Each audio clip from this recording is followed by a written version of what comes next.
Alright, finished up our game of Conquistador. First of all, I wanted to talk about this thread which one of my t-shirts I think got made fun of or whatever, so I decided to dress up for this because Tony's not the only person complaining about my dress.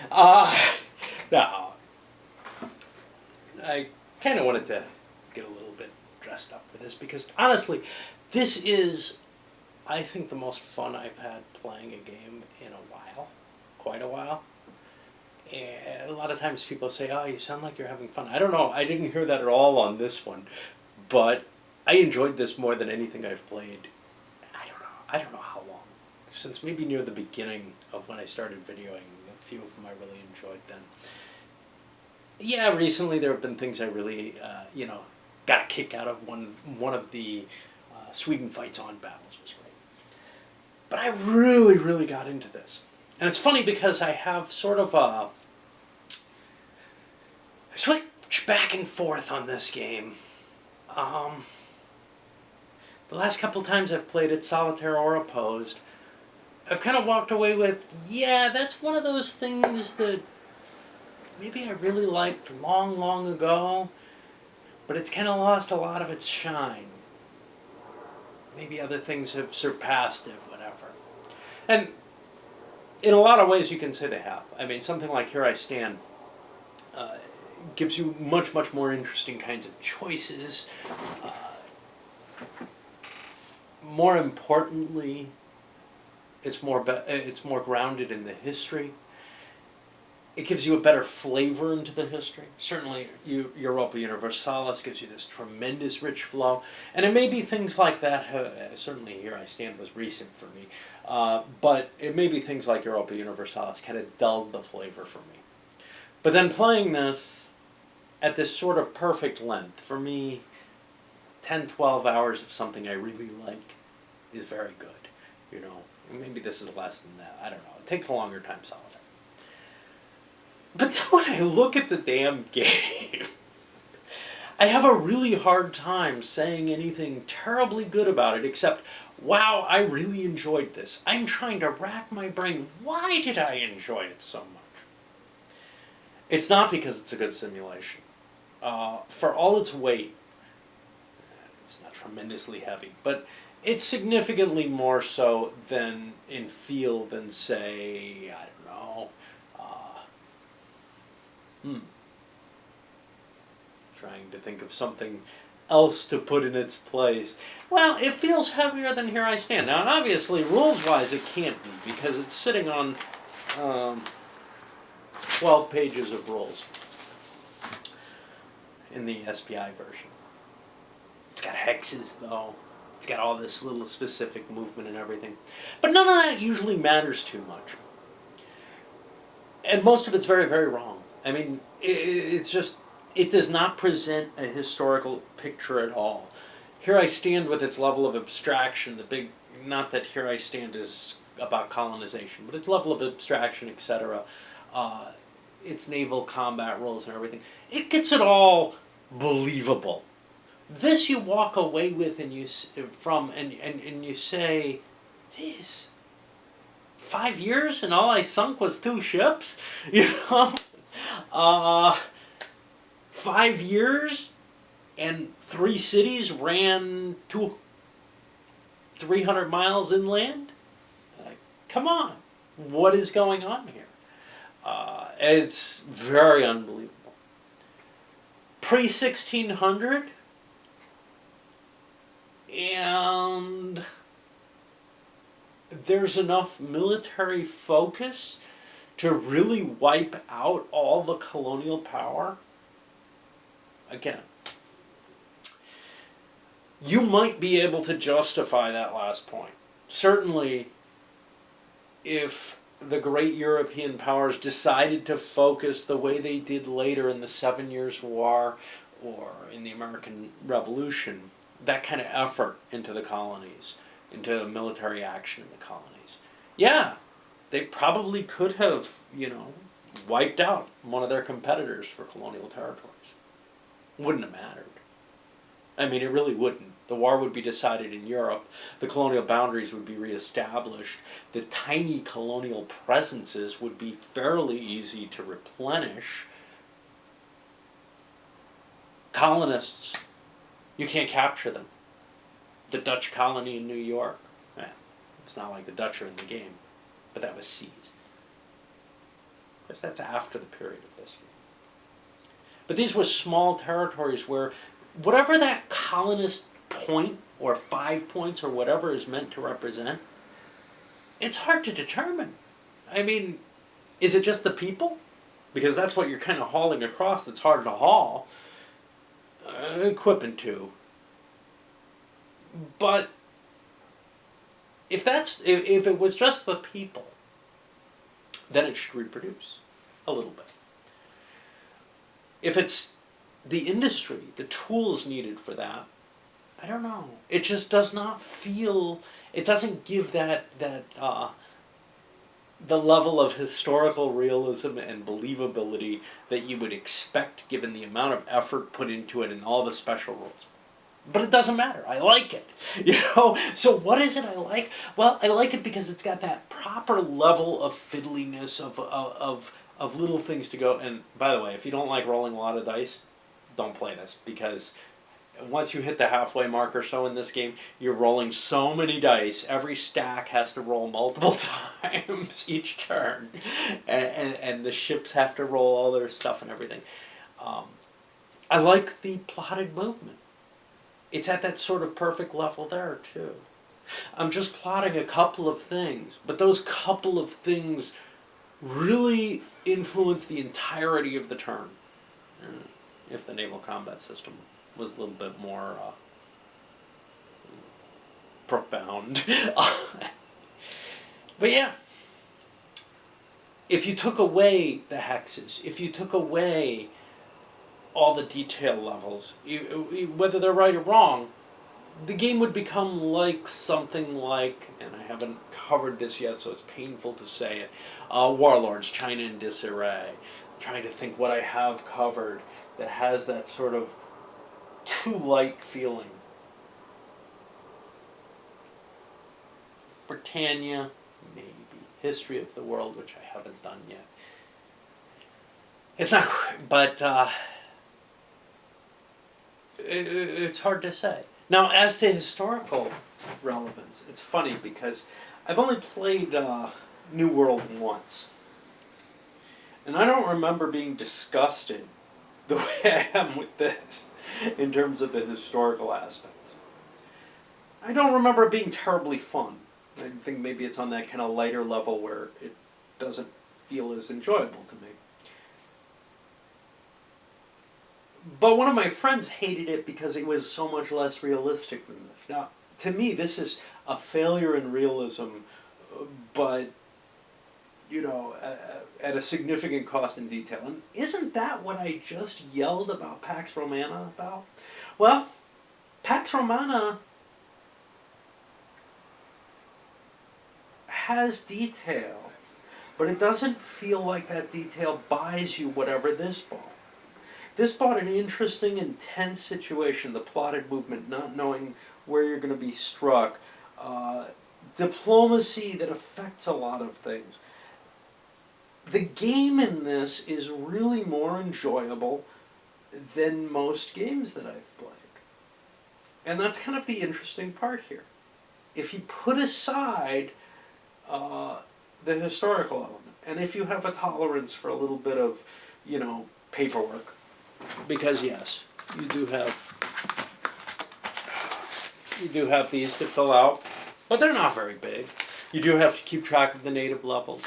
You have to move the money up and down the chart. I think you've got something very good in those cases. All right, let's talk about components because I always like to talk about components. I had the Avalon Hill version. The counters have a slight advantage in that there's red English instead of tan English. I feel too World War II when the English are tan. Somebody brought up the Spaniards are green, the Portuguese are yellow. Spain should be yellow. Okay. But I don't know what color Portugal should be. So I'm actually not as disturbed by that as I am by the blue French. French should be white.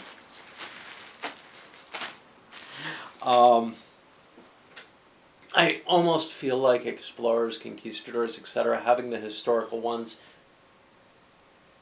takes away from things because you can pre-plan. Yeah, I'm going to have a good load of Explorers this turn, so I'll prepare for that. That kind of disturbs me. I almost wish the game were more abstract in that sense. But maybe I wouldn't enjoy it as much if it were, right? The other thing, the logs, the native levels on here are different from the native levels on the board. I think the ones on the board were determined to be the correct ones, which is kind of weird. I have the errata or something somewhere, but that carried over into the Avalon Hill version too. And to the board itself. This is the one reason not to get the Avalon Hill version. Plain and simple. It's one of these stupid one-piece boards. It's going to warp on you. I flattened it out with a heavy box before I played, and by the time I was partway through, it was a piece of garbage.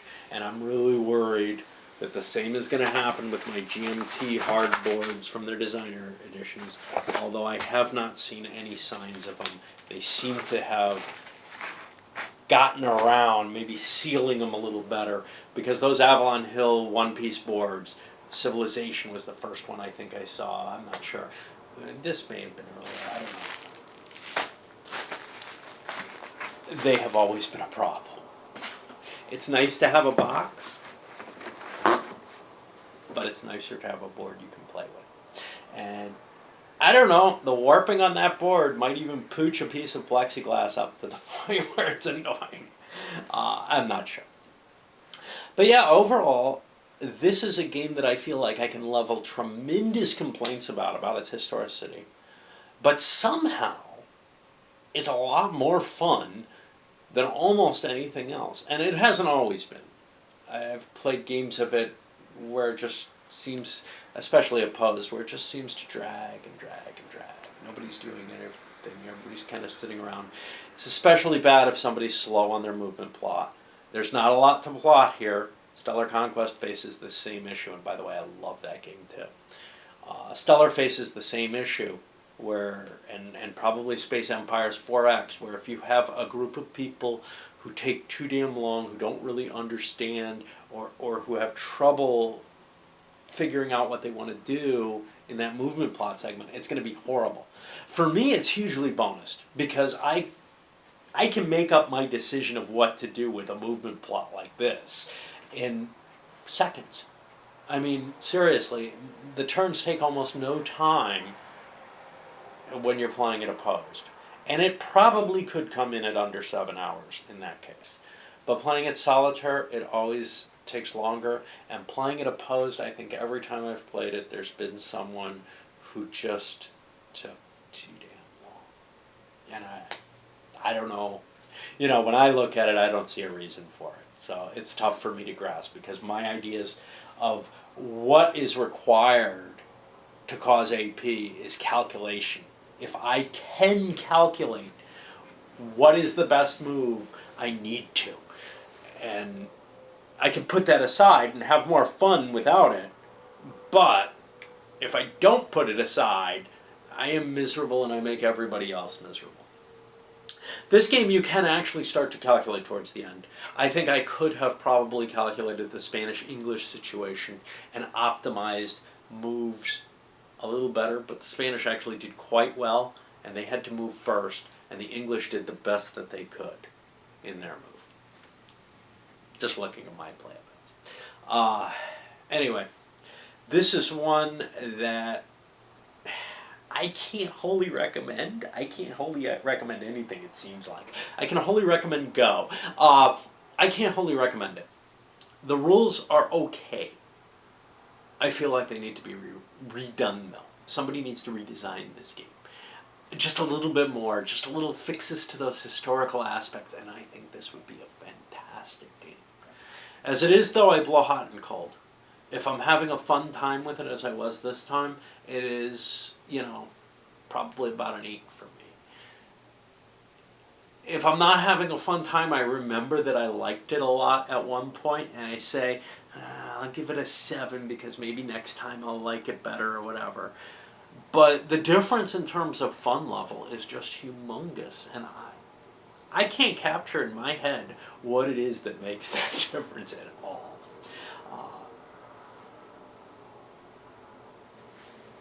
All right, let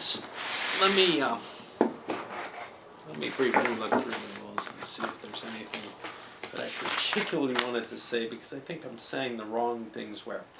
A lot of luck in it. A lot of luck. First of all, you have all those die rolls, which can kind of even out, but sometimes they can come out really wrong at the wrong time. And with the random events segment, etc., that can have huge effects. Hey, you got to pay double, and you're in the middle of a war, and it's either dismantle your army or maybe lose the chance of winning the game.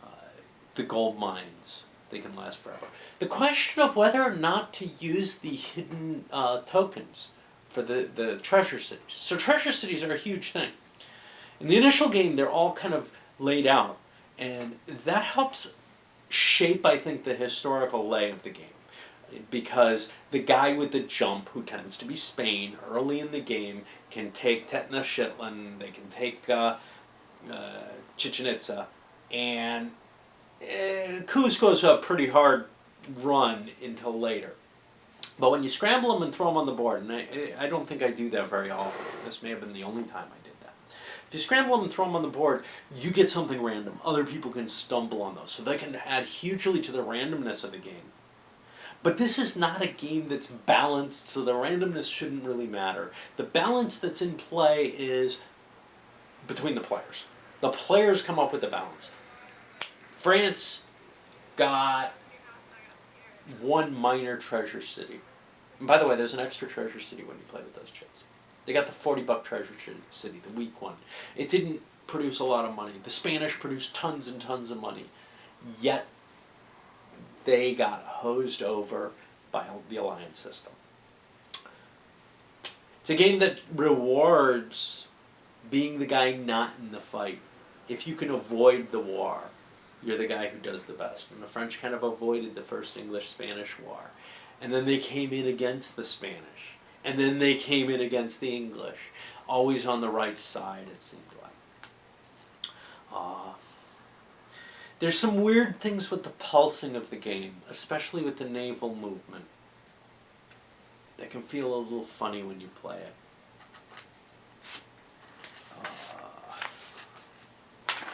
But overall, even though you're going to walk away with it and say, wow, I got some real gripes about this game, overall it's pretty solid. I mean, I wouldn't enjoy it the way I do if it wasn't, a solid representation of a multiplayer diplomacy.